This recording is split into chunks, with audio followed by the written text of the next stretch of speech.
Te parlok hakane ke video ngan wanra ya ki job notification melapelai da ke Fitch Foundation Megalia namta ki post jong ki office assistant ki bdeiru ki full time office assistant. Te sapet ya kane ke video hadu banda kod bapeniu ya ki jingtip ba company. Te parlok ada PDI barang pemaya kane ke channel sengapam nak ilat ya kane ke video buat ban share seki parlok ki jong pi buat kumjuru ban subscribe ya kane ke channel.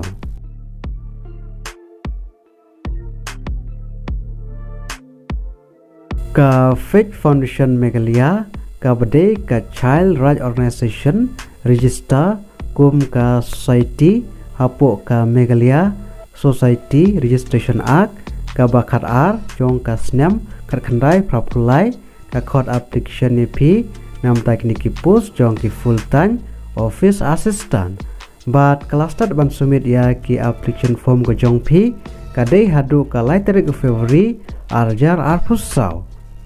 te nam tekniki post jong ki office assistant ki nombor ki post ki belaj ka don tang ka way but ka jaka posting kadai ha Shillong Megalia but ha ka jinsiu ka ba spojar ha ka shipnai but ha karta ka fill up na apply kadai ha karta ka bakat pra hadu live wars nem karta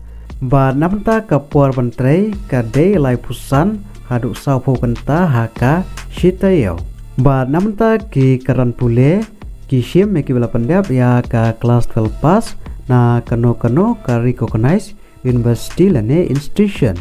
but piriru bandon sisnem lane asnem ka minimum working experience lane fresher but piriru bandon ya ki good verbal communication skill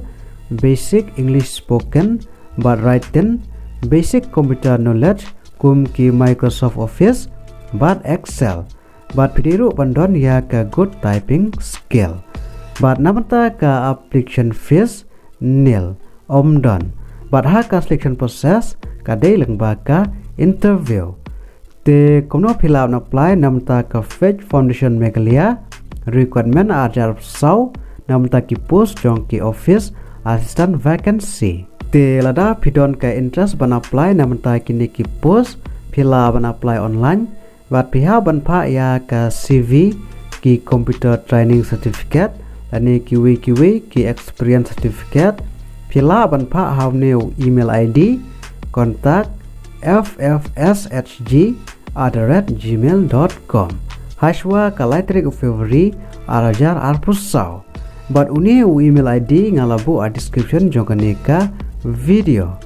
te parlok hakane ka video tang kini jiben tiap but lada pidon kano ka pat ka ba pimpat saibha sngewa ban komen hakane ka video kubleshibon